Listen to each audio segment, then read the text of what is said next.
Morning everyone, I'm Kenneth Fernando. Today, I'll walk you through two essentials of information system security, establishing a framework for security and control, and the technologies and tools that protect information resources.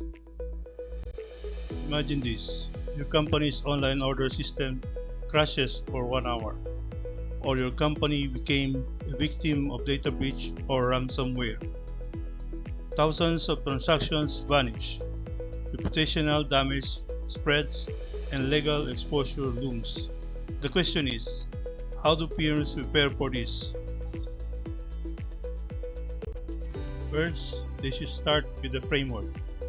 Security isn't just about tools, it's about governance and discipline. We start with general controls, software, hardware, data security, operations, implementations, and administrative oversight. This creates the environment where systems can operate safely. Then we add application controls, input, processing, and output checks that ensure transactions are accurate, authorized, and complete. But controls only matter if we know where the risks are. That's where risk assessment comes in. We weigh probability against potential loss. For example, in the table shown, power outage may occur less frequently than user errors, but annual average loss is higher. The business lesson? Invest where losses are most likely and most severe. The goal is never to eliminate all risk, but to manage it intelligently, to point your limited resources at the things that could hurt you the most. Then we need a security policy. This defines acceptable use, risk tolerance, and identity management. That is, who gets access to what and under what conditions. Think of a company requiring employees to use only company specified devices and authentication methods. That's policy in action. Now, let's move to the tools. The execution side of security. Identity management and authentication. These are the passwords, tokens, smart cards, and biometrics. The challenge is balancing productivity with protection. Firewalls act as gatekeepers. Intrusion detection systems monitor suspicious activity, and antivirus software defends against malware. Together, they form a layered defense. Unified Threat Management System integrates these tools into one appliance. Cost effective, especially for SMEs. Then, encryption protects data leaving the network. Symmetric encryption uses one key, while public key encryption uses two. Protocols like SSL and TLS secure online communications. Then, to maintain availability, organizations engineer redundant hardware and software to ensure no single point of failure.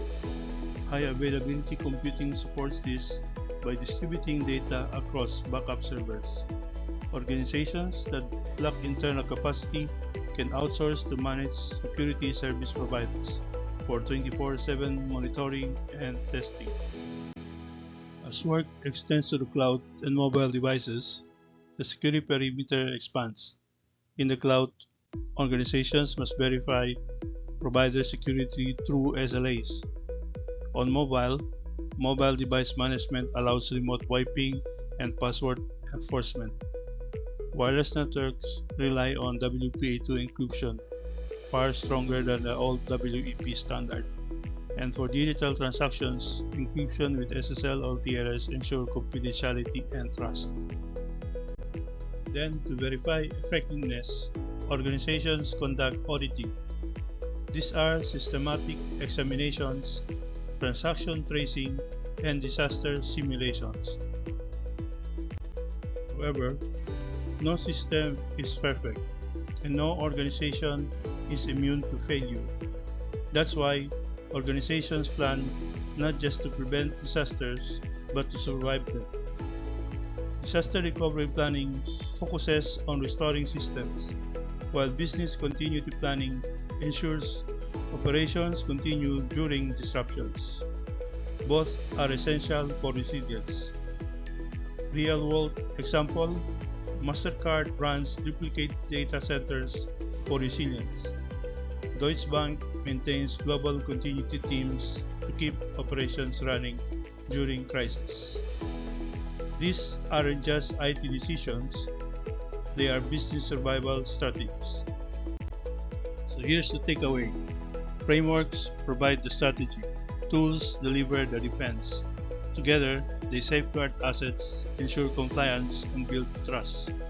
As future business leaders, your role is not just to buy technology, it is to design policies and frameworks that make those tools effective. Security is both a management challenge and a technical one. Thank you. References are listed here for any further reading.